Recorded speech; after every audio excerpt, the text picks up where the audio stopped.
हाँ जी दोस्तों, अब अपन रिवाइज करेंगे चैप्टर 9 रिलेटेड सर्विसेज का पहला वाला स्टैंडर्ड। सर पहला वाला स्टैंडर्ड क्या है? SRS 4400। सर ये चैप्टर का नाम क्या है सर, एक बार बताओ तो। Related service. तो इसके अगर क्या पढ़ेंगे, इसमें पढ़ेंगे रिलेटेड सर्विस वाले स्टैंडर्ड। तो स्टैंडर्ड, इसके आगे स्टैंडर्ड लगा दो, स्टैंडर्ड ऑन रिलेटेड सर्विसेज।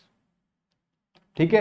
तो ये वाले स्टैंडर्ड जो रिलेटेड सर्विस वाले से, इसमें अपने को एश्योरेंस एंगेजमेंट है कि नॉन एश्योरेंस एंगेजमेंट, ये दोनों एश्योरेंस, दोनों जो स्टैंडर्ड है नॉन एश्योरेंस एंगेजमेंट है। इसमें किसी प्रकार का कोई भी एश्योरेंस नहीं प्रोवाइड करेगा। ठीक है। तो जो अपन क्या करेंगे सर, जैसे SRS 4400 करेंगे तो इसमें ऑडिटर किसी तरह का कोई भी एश्योरेंस प्रोवाइड नहीं करेगा। तो आज अपन अभी पहले रिवाइज करेंगे SRS 4400। SRS 4400 का नाम क्या है? Engagement to perform.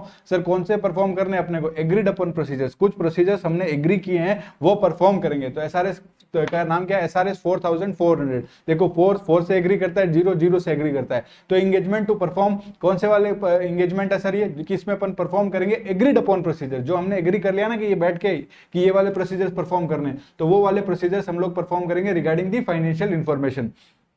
तो सर पहले वो वाला एंगेजमेंट बताओ जो जो डेफिनेशन ऑफ एश्योरेंस एंगेजमेंट की डेफिनेशन को मीट नहीं करता, जिसमें कोई प्रकार का एश्योरेंस नहीं देता।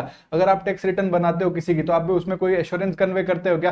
Sir preparation of tax return where no conclusion conveying assurance is express, इसमें कोई एश्योरेंस नहीं देते किसी भी प्रकार का।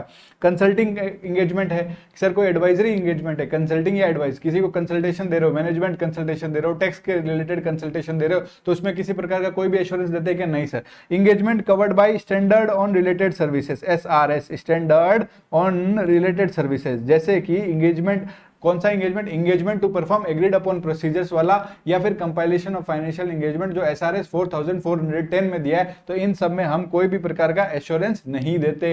Preparation of tax returns, consulting advisory engagement और एंगेजमेंट परफॉर्म बाय SRS। तो सर ये एग्रीड अपॉन प्रोसीजर्स क्या होता है? इसमें ऑडिटर को एंगेज करते हैं अपन और वो एक रिपोर्ट देता है। क्या रिपोर्ट देता है? फैक्चुअल फाइंडिंग की, जैसा उसने फाइंड किया उसके फैक्ट्स की रिपोर्ट दे देता है। तो रिपोर्ट ऑफ फैक्चुअल फाइंडिंग, जो स्पेसिफाइड प्रोसीजर्स हम लोग परफॉर्म करेंगे sir, based on the specified procedures जो ऑडिटर परफॉर्म करेगा on specified subject matter, on specified subject matter, जो उन्होंने स्पेसिफाइड सब्जेक्ट मैटर डिसाइड किया होगा। कि फॉर एग्जांपल अपने को चेक करना है, क्या चेक करना है? अकाउंट्स पेबल की वैलिडिटी चेक करना है कि जो अकाउंट्स पेबल बुक में आ रहे हैं वो वैलिड है कि नहीं। तो उसकी अकाउंट्स पेबल मतलब क्रेडिटर्स की वैलिडिटी चेक करना है। तो अपन क्या करेंगे, उसके रिगार्डिंग अपन प्रोसीजर्स डिसाइड कर लेंगे। वो एग्रीड अपॉन प्रोसीजर्स के हिसाब से अपन स्पेसिफाइड प्रोसीजर्स ही परफॉर्म करेंगे और जो हमें फैक्चुअल फाइंडिंग मिलेगी वो रिपोर्ट कर देनी है। इसमें कोई भी किसी भी तरह का एश्योरेंस अपन नहीं देते। तो sir engagement to perform agreed upon procedures may require auditor to perform certain procedures concerning individual item of financial data। ये कोई एक अकाउंट पेबल का भी कर सकते हैं, अकाउंट रिसीवेबल्स का भी कर सकते हैं, किसी परचेज फ्रॉम रिलेटेड पार्टीज का भी कर सकते हैं। ये एग्जांपल्स है। अकाउंट पेबल को चेक कर लिया, अकाउंट रिसीवेबल्स को चेक कर लिया, purchase of from related party check कर लिया, फाइनेंशियल स्टेटमेंट को भी चेक कर लिया। तो सर फाइनेंशियल स्टेटमेंट का ऑडिट क्या क्या? नहीं, हम ऑडिट कर ही नहीं रहे। इसमें हम लोग अगर फाइनेंशियल स्टेटमेंट में भी 3 या 4 चीज जो देखनी है वो वाला अपन एग्री कर लेंगे कि भाई साहब इसमें ये 4 चीजें चेक करो। स्पेसिफाइड मतलब एग्री कर लेंगे, बैठ के डिसाइड कर लेंगे एग्रीड अपॉन प्रोसीजर्स और वो परफॉर्म कर देना। तो और उसमें जो 4 चीजें हमने परफॉर्म करने आपको बोली, उसमें आपको क्या फैक्चुअल फाइंडिंग मिली वो बता दो और घर जाओ। एश्योरेंस देने का क्या? एश्योरेंस का एंगेजमेंट ही नहीं है, इनको नॉन एश्योरेंस एंगेजमेंट बोलते हैं। Chapter 9 non assurance engagement related service engagement are non assurance engagement. किसी भी टाइप का कोई भी एश्योरेंस की यहां पर उम्मीद मत करो। ठीक है। उसके बाद में जो पर्सन ऑडिट कर रहा है एंटिटी के फाइनेंशियल स्टेटमेंट, वही ये कर सकता है कि एग्रीड अपॉन प्रोसीजर। सर कहां लिखा है? यहां तो ये लिखा है कि a person performing related services, जो परफॉर्म कर रहा है related service need not necessarily, उसको जरूरी नहीं है कि वो ऑडिटर भी हो एंटिटी के फाइनेंशियल स्टेटमेंट का। तो SRS 4400 स्टार्ट करते हैं, जिसका नाम है engagement to perform agreed upon procedure, जो हमने प्रोसीजर्स एग्री किए हैं परफॉर्म करने के लिए regarding the financial information. Regarding कोई भी फाइनेंशियल इंफॉर्मेशन हो सकती है, चाहे अकाउंट्स पेबल, अकाउंट्स मतलब अकाउंट्स पेबल, अकाउंट रिसीवेबल्स मतलब क्रेडिटर्स, डेटर्स। उसके बाद में सर क्या है, कोई भी फाइनेंशियल स्टेटमेंट का आइटम उठा के आप कर दो, या फिर पूरे फाइनेंशियल स्टेटमेंट का भी कर दो। पर इसमें परफॉर्म क्या कर रहे हैं? जो प्रोसीजर्स हमने एग्री किए, जो हमने मिल के बैठ के एग्री किए वो परफॉर्म करो। उसके ऊपर जो अपने को फाइंडिंग मिली जैसे का तैसा हमें बता दो। जो ब्लड अपने ब्लड रिपोर्ट करवाइए, आपका हेमोग्लोबिन 10 आए तो 10 बता दो। एश्योरेंस वगैरह कोई कंक्लूजन वगैरह कुछ नहीं देने का। तो सर ऑडिट और एग्रीड अपॉन प्रोसीजर्स में सबसे बड़ा डिफरेंस क्या है? सबसे बड़ा डिफरेंस है कि relates to assurance. A key difference between audit and agreed upon procedures, किस चीज का सबसे बड़ा डिफरेंस है? एक ऑडिट एश्योरेंस वाला होता है, agreed upon procedures non assurance engagement है। तो सबसे बड़ा डिफरेंस एश्योरेंस पर ही है। ऑडिट क्या है सर? एक्सप्रेस करते हैं ओपिनियन, प्रोवाइड करते हैं assurance to the users. In agreed upon procedures report करते हैं फैक्चुअल फाइंडिंग्स को जो हमने एग्रीड अपॉन प्रोसीजर्स परफॉर्म करके हमें मिली है। एश्योरेंस इसमें यूजर्स को दिया जाता है क्या? एग्रीड अपॉन प्रोसीजर्स में कोई भी एश्योरेंस इसमें नहीं दिया जाता। यूजर्स खुद ही अपना कंक्लूजन ड्रॉ कर लेते हैं based on the factual finding जो अपन ने रिपोर्ट में दी है।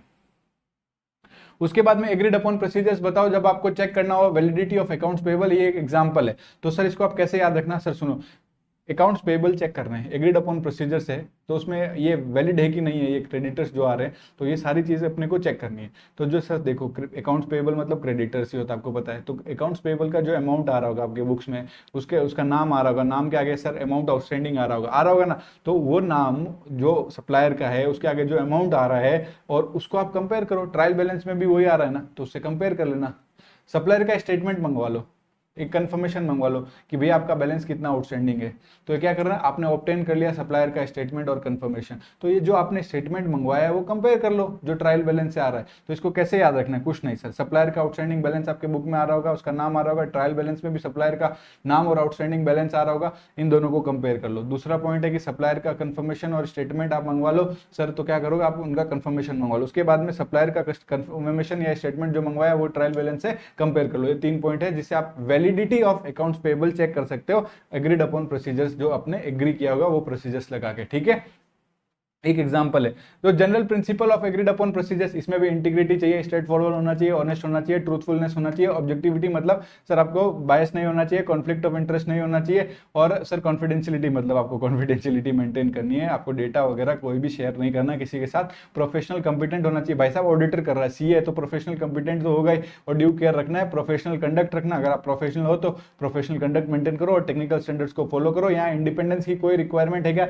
सर कोई भी रिक्वायरमेंट नहीं है, independence is not requirement for agreed upon procedures. But जब अपने टर्म्स और ऑब्जेक्टिव डिसाइड हो रहे थे तब एंगेजमेंट में हमने ये डिसाइड किया कि हमको कंप्लाई करना है, इंडिपेंडेंस रिक्वायरमेंट है। तो जब आपने डिसाइड कर लिया तो हम कौन रोकने वाले, पर वैसे इंडिपेंडेंस की कोई रिक्वायरमेंट नहीं होती, अगर डिसाइड कर लिया फिर फॉलो करो। टर्म्स ऑफ एंगेजमेंट जब आप बना रहे हो तो उसमें कौन से मैटर पर एग्री कर लेना। तो जब आप टर्म्स ऑफ एंगेजमेंट बना रहे हो तो कौन से मैटर्स पर आप एग्री कर लेना। मैंने बोला पहले नेचर देखेंगे, दूसरा भी नेचर देखेंगे, अगर नेचर देख लिया तो आइडेंटिफाई कर लेना। सर आइडेंटिफाई नहीं, नेचर देखना, उसके बाद क्या है सर, उसके बाद में आप क्या करोगे, पहले नेचर देख लेना, नेचर ऑफ द एंगेजमेंट और nature timing extent of the specified procedure. समझाऊंगा, टेंशन मत लो। नेचर 2 बार अगर आप किसी का नेचर देखता हो तो आपको उसका पर्पज और लिमिटेशन पता चल जाता है, और अगर आपको पर्पज और लिमिटेशन पता चल गया तो आप आइडेंटिफाई कर लेना, आइडेंटिफाई फाइनेंशियल इंफॉर्मेशन जिस पे आप एग्रीड अपॉन प्रोसीजर्स लगाओगे। तो सर आप डिफाइन कर लेना टर्म्स ऑफ एंगेजमेंट, इसमें क्या है, मैटर्स जिस पे आपको एग्री करना है। तो जब आप SRS 4400 engagement to perform agreed upon procedures कर रहे हो तो आप ये डिसाइड कर लो कि ये एंगेजमेंट कौन सा वाला एंगेजमेंट है, क्या नेचर है एंगेजमेंट का, तो कौन सा वाला एंगेजमेंट है, एश्योरेंस वाला है, नॉन एश्योरेंस वाला है, तो क्या किस टाइप का एंगेजमेंट आप ये चेक कर लेना। और ये भी लिख देना इंक्लूडिंग द फैक्ट कि जो प्रोसीजर्स आप परफॉर्म करोगे उसमें ना ही ऑडिट है ना ही रिव्यू है और कोई तरह का एश्योरेंस हम नहीं देंगे, no assurance will be provided।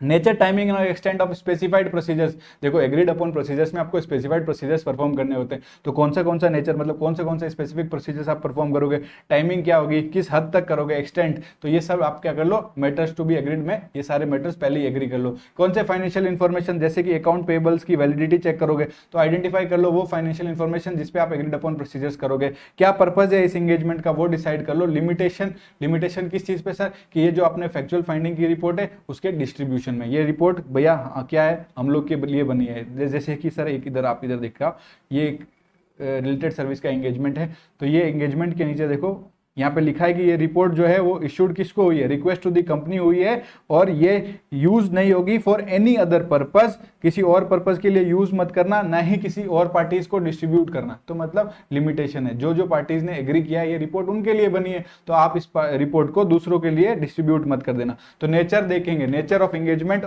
और एक फैक्ट डाल देंगे कि ये भाई साहब जो प्रोसीजर्स हमने परफॉर्म किया वो ना ही ऑडिट है ना ही रिव्यू है और इसमें कोई तरह का एश्योरेंस नहीं देंगे। दूसरा नेचर देखेंगे तो क्या सर देखेंगे, nature timing and extent of specified.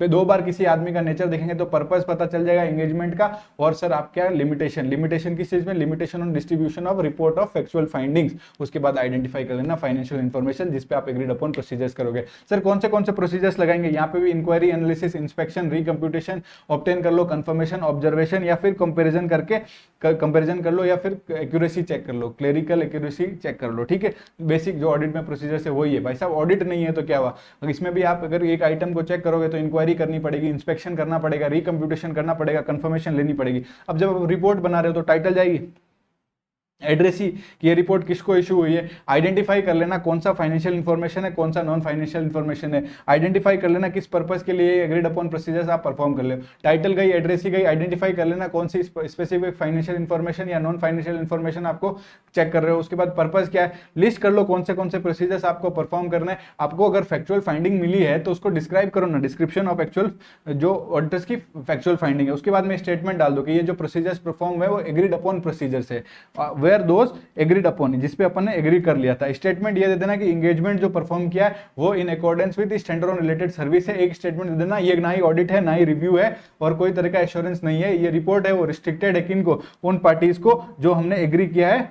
भाई साहब जो एग्री किया है वही पार्टीज के तक रिपोर्ट रिस्ट्रिक्टेड है ना, सबको नहीं देंगे। डेट जाएगी, प्लेस ऑफ सिग्नेचर और ऑडिटर का सिग्नेचर जाएगा। आपका ये चैप्टर का SRS 4400 मेरी तरफ से पूरा का पूरा डन है। ठीक है।